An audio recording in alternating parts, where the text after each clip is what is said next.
Welcome to EDO Breakthrough, the podcast where we tackle economic development challenges head on. From small towns to bustling cities, every place has its own hurdles to overcome. The EDO Breakthrough podcast creates an environment of collaboration, innovation, and understanding where we can share our real-life challenges and brainstorm solutions. I'm your host, Sandy Dubé, a certified economic developer and founder of PPR Strategies. Each week, we'll be welcoming a different, brilliant, place-based mind to talk through real-life economic development challenges that have been shared with us by you, our gracious listeners.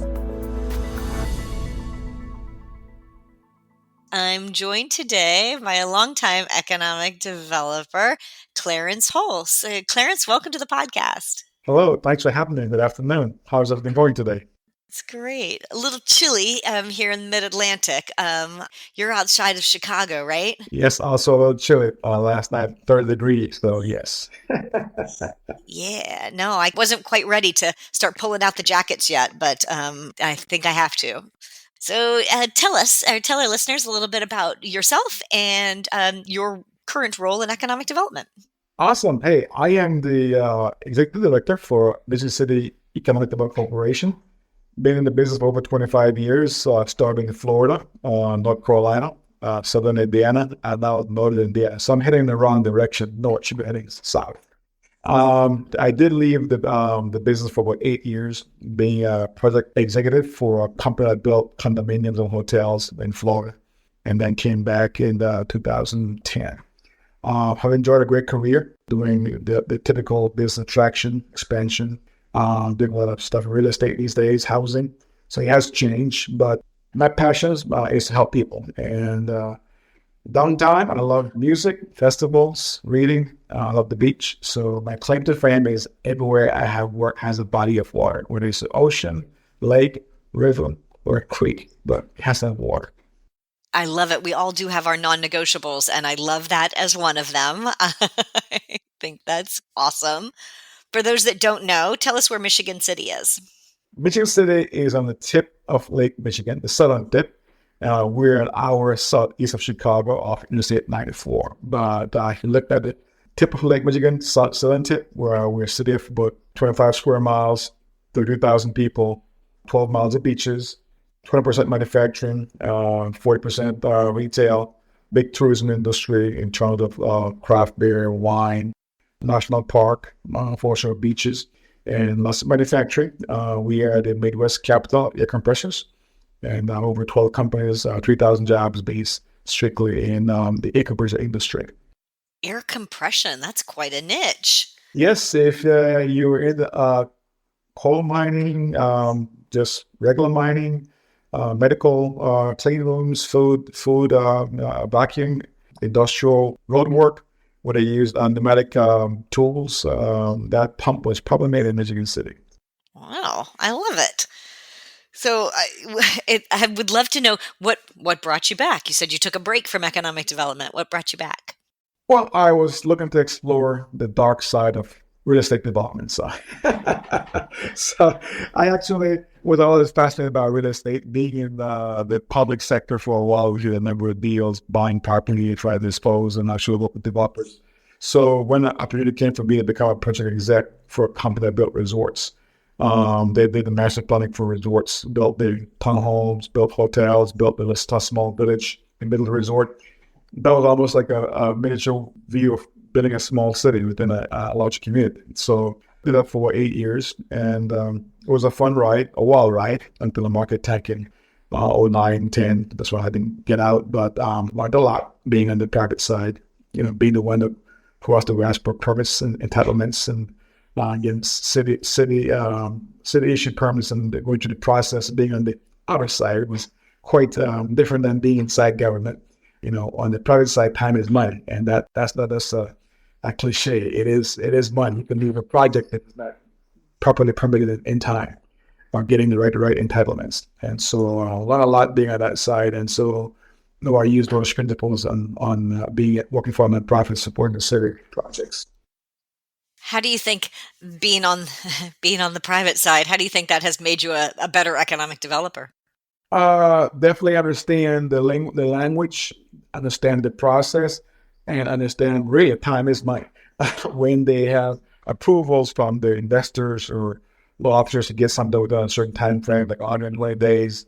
So when they come to a city, they need to get some approval at a certain time, and so they get hung up with through politics or non-response or lack of customer service by public officials. It can kill a project. And so usually I've told my counterparts in government, just tell them what the real story is. If you're going to have issues along the way, let them know ahead of time so they can mitigate it ahead with their lenders. Because if you're not honest, then you will lose the project. And so, and then also being on the other side, I've learned sometimes you got to go back and look at their capital stack. Because something what they're asking for is not what they really want. They want something else. And so having learned to be on, see what their capital stack would look like, what they're trying to do.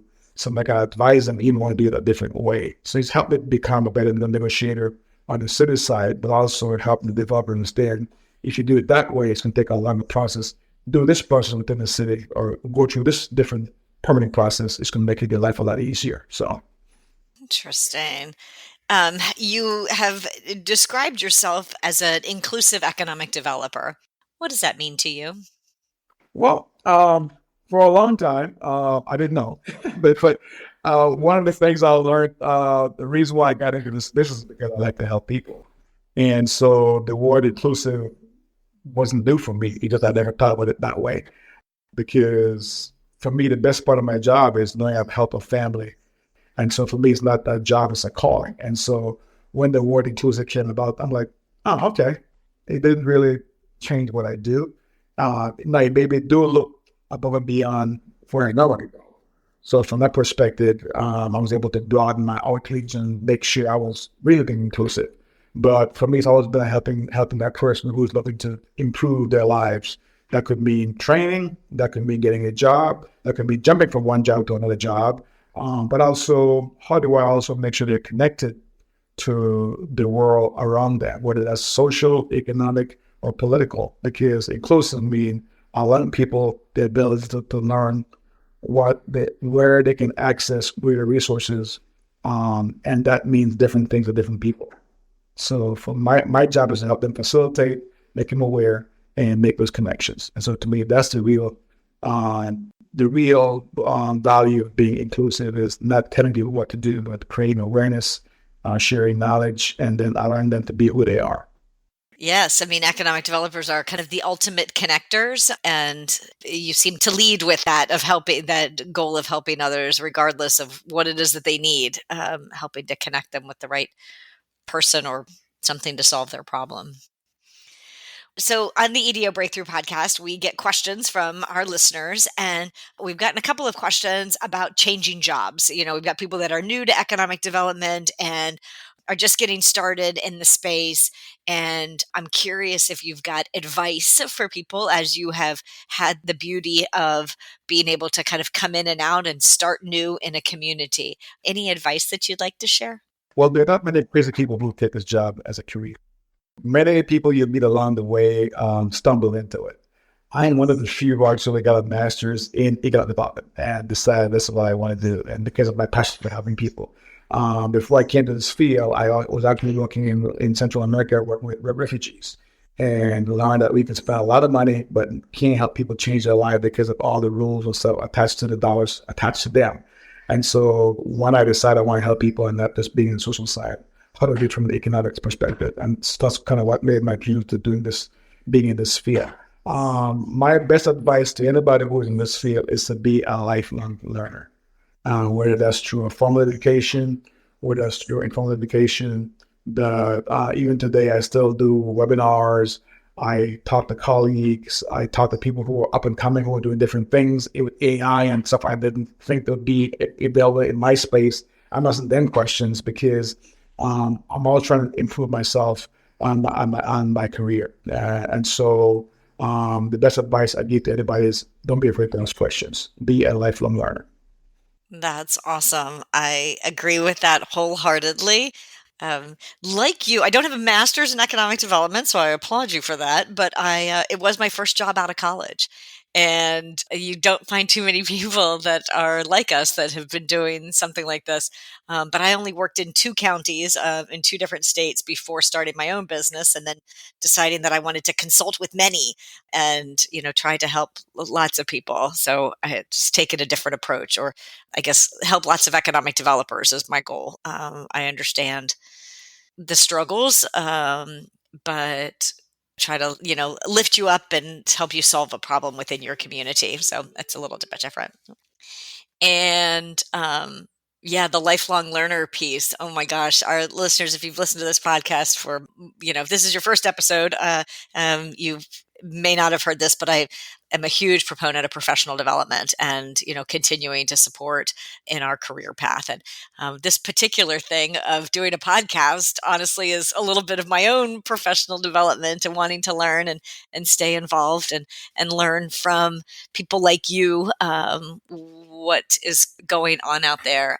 But we created this format of like letting people submit questions and then having us address those questions, because I think that there aren't enough opportunities out there for people to ask those questions in a safe space. And sometimes people can't afford to go to the conferences. They can't afford the trainings. There are so many opportunities for free or really affordable trainings that are out there. So I would encourage you to look. But yes, agree with you. A huge fan of ongoing professional development and learning. Things just evolve so much. I love that you mentioned AI. There's so much out there these days too, and Yeah. so when you talk to colleagues, I'm part of different informal groups where we get together once a month to just talk to different things, because for me, it's keeping my sword sharp in terms of knowing when I step out there before my board, before the mayor, where I'm speaking next week in Philadelphia about competition impacts and into the downtown. So you're always trying to figure out how to solve problems and bring new ideas to the table, how to make them work. And so your mind will really at rest. And so for me, how do I make this work? And so I'm also a type A, which means, if I want an answer. So I work hard to find an answer. So I'm always trying to find people who may have the answer or may have given some advice on how to get to the answer, because I'm always trying to solve issues. Yeah, it's funny. I've got a team member who I have coined our new little tech guru. That used to be me. I used to be the one that would do all the things, but I'm just running out of time. And so trying to cultivate the next generation is my way of saying, hey, help a girl out here. I don't know how to do this thing. And I do. I've got this awesome colleague that is just a great problem solver and will dive in and, help me to figure out the things. That's pretty cool. So having an intergenerational staff is the best thing. So I concur. I'm curious of your thoughts on mentorship, kind of maybe who have been your mentors, or if you are mentoring others, and what does that look like for you? I do both. I've had the ability to choose people in my life who have been great to me. Some have passed along, but early in my career, I attached myself to a couple people who I thought were great at what they do, kept in the industry, and always, picking them for advice. Today, I've got 4 people I've mentored formally, and there's a few who call me all the time, want to ask questions from different parts of the country I've met. So I get those, and then I'm the board director for the Mid-America Economic Council, and they have a formal mentoring program. And so every year, somebody chooses me to be their mentor for a year, and we have like 4 or 5 meetings a year online. We meet at the conference, and so that's one way for me. I try to give back. Here in the state of Indiana, IDA, people who I know, they call me all the time and when they got issues. And some of them are directives, a couple of years younger than me. Some of them are new to the business. And so I get calls. And if I go to a conference, they want to grab coffee. I know what that means. They have questions they want to ask. But I also ask them questions because, they're in a different space, or they're in a community who are experiencing things I'm experiencing. What do you guys do here? So I think even though I say I'm a mentor, I think sometimes I'm also a mentee in the same space. I think it's great to share information and go back and forth.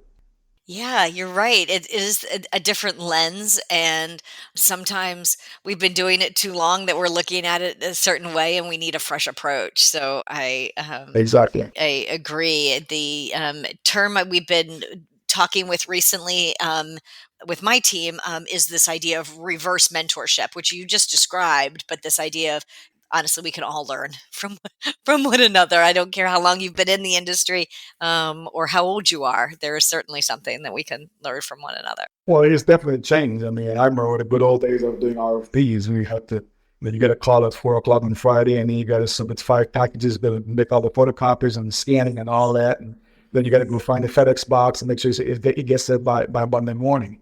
Those days are over, and everything has to be electronic. You press a button here, press a button here, and it's gone. So when I thought my stuff about those 4 o'clock phone calls where they want 5 packages sent to New York City to a site selector, you don't do that no more. So Yep. Yep. I went into it was actually a doctor's office yesterday, and they were faxing something. So I'm like, gosh, I actually didn't know people still had fax machines. They said, we are going to fax as long as they will let us. Oh, okay. yeah, yeah. I mean, today you can do PDF online and shoot over. You can do it with your phone. Or I mean, and then of course when you do RFPs, there's preset templates. So there's press the button stuff goes out for you. Yeah, it's come a long ways. I want to shift topics a little bit and hear about one of your new programs. I'd love to talk about the program that launched recently with Brookings Institute and LISC. Could you tell our listeners a little bit more about that program? Yes, nationally, both Brookings and LISC have done what they call playbooks, and they typically do the big cities, the Philadelphia's, Indianapolis, Chicago's, New York City. And about 3 years ago, they wanted to look at doing cities under 50,000 population, and they were looking for guinea pigs. And I was wondering, pick me. And so in 2023, we were one of 3 cities selected in Indiana to do a process. And they want us to pick the hardest to serve, underserved community, highest coverage in the community, single service tracks. We were over ambition. We picked 3 large areas, which is a third of the city. And we spent the year with the residents of those areas to talk about what are your big issues. And the whole idea was to have them formulate what the issues were, how they would go about fixing those issues themselves. And of course, they use us as a convener because we have the connections to the whole community. And the whole idea is to have them figure out what their problems are, what are your solutions, and then our role moving forward, the LISC and Brookings would be to bring in resources, build capacity, and then work on those issues with that. But the whole genesis was you're doing it yourself. It's got to be organic, bottom up. We're not going to tell you what to do. You identify the issues. We will bring experts to identify you, but you got to figure it out. And so that was unveiled last week in DC, but we already put some stuff in place. There are a number of groups trying to formulate. We've got 2 nonprofits started, one for arts and one for youth entrepreneurship. We're working right now on one for social services. But again, it's people in the community coming together, doing this to make things happen. We had the first West Fest, putting an art mural on the old school building in the community, a big celebration. People came out, for that one. We also have the last 4 months, every first Friday, we get teenagers selling wares in the downtown and at First Fridays. And so now we're looking, how do we do a boot camp to have like Shark Tank type style for these kids to start putting together a plan to sell their wares in the future. And then the big one is probably, well, 2 big ones we're working on is the one called Opportunity Hub of the City to put together all the social services in one complex or one campus. So you have a need, where it's entrepreneurial, social, economic, there's somebody within that building that can help you. And so we're trying to get grants for that right now with the city. And then we just started 2 weeks ago a program called the Neighborhood Leadership Academy, where we take the people from each neighborhood and we put it through 6 weeks of classes, learn the ABCD concept, assets-based community development. And it's been taught to the people in the neighborhoods. You got to learn who your neighbors are. What can you do for me in terms of bothering service? And so it's 6 weeks, and we just went through a second week. Every week, we have to have a department head from the city show up to talk about who they are and what they do. Whether that's public works, whether that's planning and permitting, whether that's code enforcement. The mayor was there last week. The controller will show up next week. How do you put together a city budget and what goes into the budget?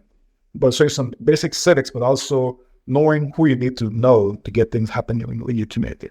We have the hospitals that are coming, the social services, and Salvation Army.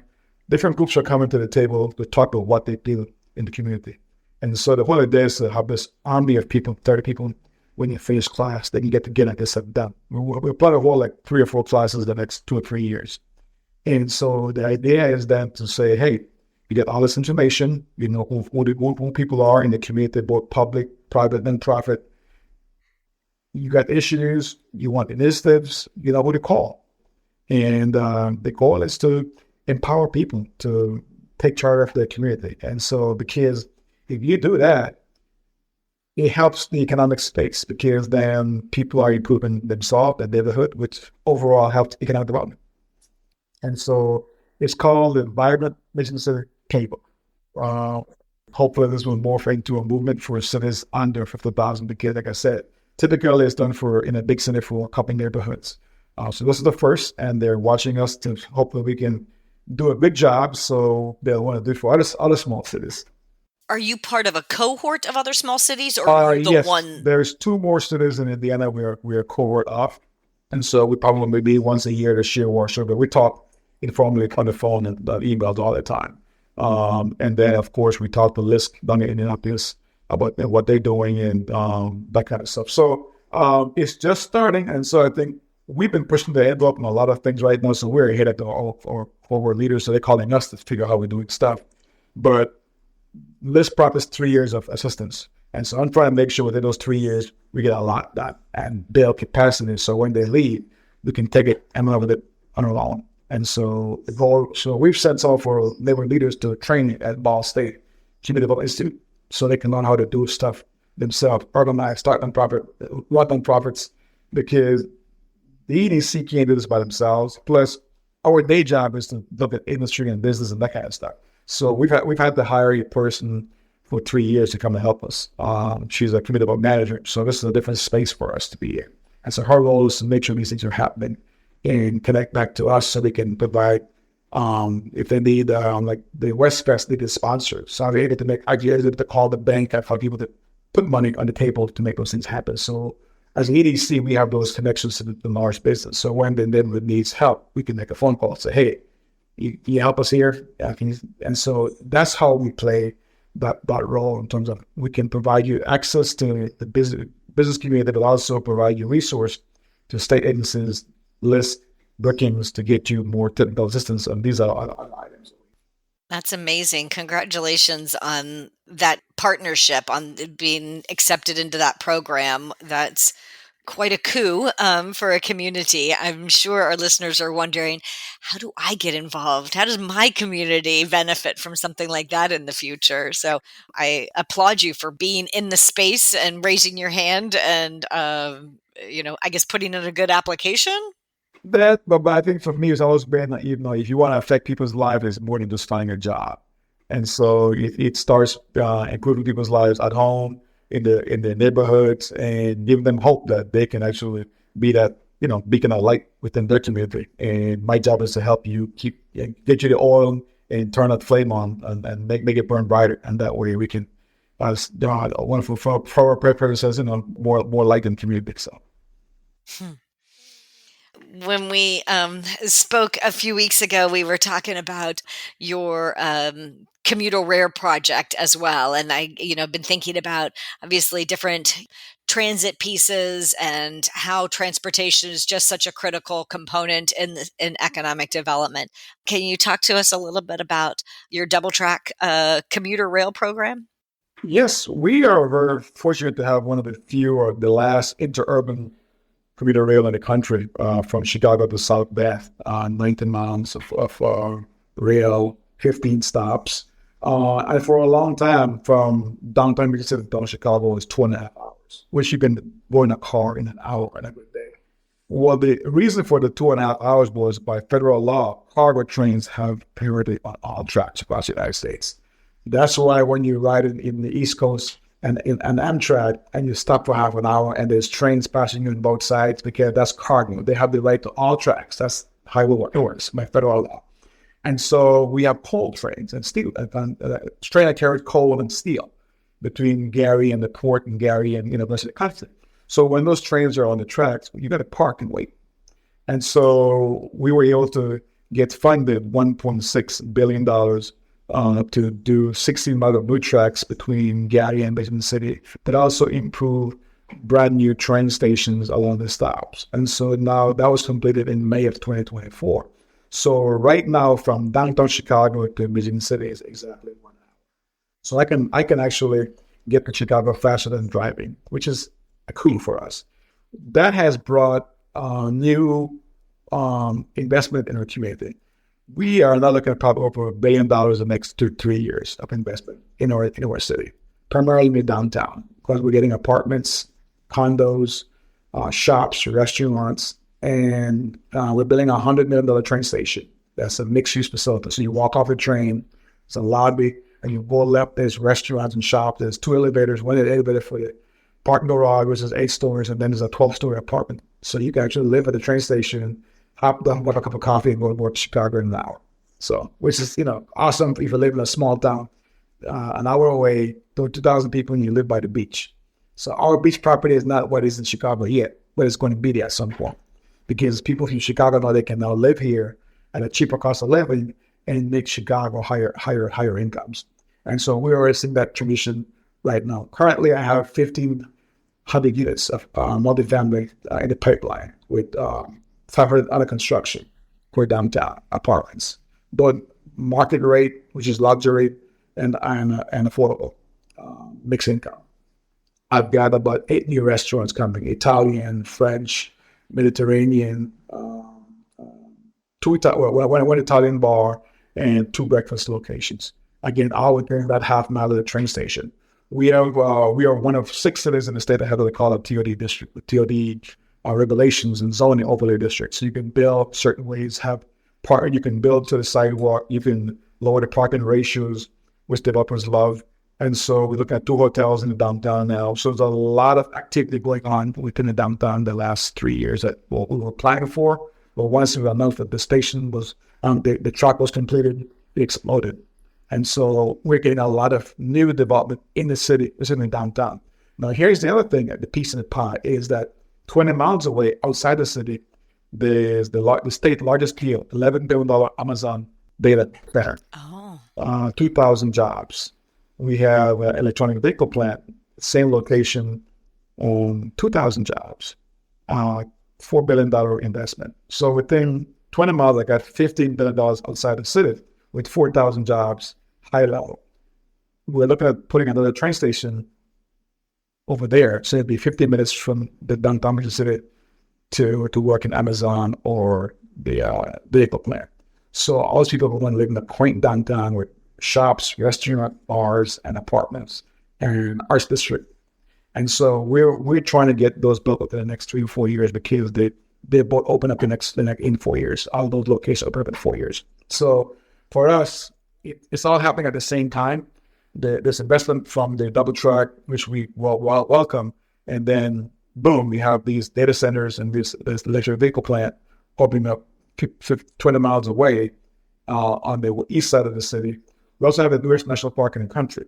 We know how last year we had over 3 million tourists within the region, over 1 million came to the city because of the newest national park at the edge of the city, which is part of the city on the north side. So we got a lot of things going on from tourism, manufacturing, housing, a lot to juggle right now. So our days are quite busy, and there's no normal day in my office. Oh, wow. That's great, though. Oh, my goodness. I love it. So as we come to a close, I wanted to see if there was anything else that you wanted to add or share that you think some of our listeners might be interested in. I would say, especially as I'm talking to EDO developers or any professional, get up and do what you do it well, and love what you do, because the job should be not a boring task, but something you wake up and want to do with the best of your ability and go home happy after a long day, because there's nothing more fulfilling than spending 8 hours or more than doing something you enjoy. And so I enjoy being in this field, because to me, it's all about helping people, whether it's an investor, it's a business person, it's a CEO, it's a family looking for a job, it's somebody who's unemployed looking to get to the next level, someone who wants to be retrained. And so you're in my world, I'm involved with different space. I think having an open ear to listen to people, be helpful, trying to make connection. For me, it's the best of all worlds and the best job to have is to be able to help people and get paid for it too. Yes, yes, yes. That's awesome. So my last question for my guests is always, what was your EDO breakthrough? I'd say my breakthrough was probably about 20 years ago when I got the job. I was doing all this stuff and I realized that end of the day, I'm still human. I got to take care of me. So you got to take care of the mothership, you. So at some point, you got to think of you're doing all this stuff to help other people, but unless you're healthy, mentally, physically, and otherwise, you're useless to everybody else and yourself. So take care of you first. And that may sound selfish, but you're only good as you are. You are. That sounds like perfect permission to do something that fuels you, take care of you. Take that time and think about it and whatever that is. Because for people, sometimes it's travel, some people it's listen to music, some people it's walking on the beach, some people it's reading a book, but you got to find that spot just for you. And you'll know what it is when you get there. Because for me, it's sometimes just taking the time off just to walk and just think about, I'm walking on looking at the beach, looking at the landscape, looking at the animals, looking at stuff like that, and just give a different perspective of life. And you get away from all the basic because I know when that phone rings, it just goes. And so sometimes you just need to put a break on everything and just enjoy being here while you're here. That's perfect. Oh my goodness, Clarence, I cannot thank you enough for joining us today. I've really enjoyed the conversation. Thank you so much for your time, sharing your ideas and thoughts. And until next time. Thank you. I appreciate the time.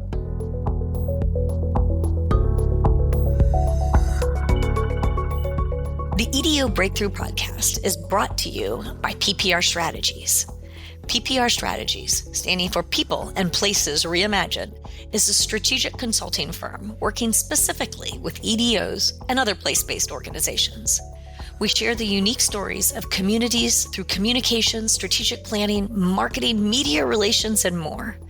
Visit us at pprstrategies.com and find our contact information in the show notes. I'd like to give a big thank you to you for listening. Remember, together we are unstoppable.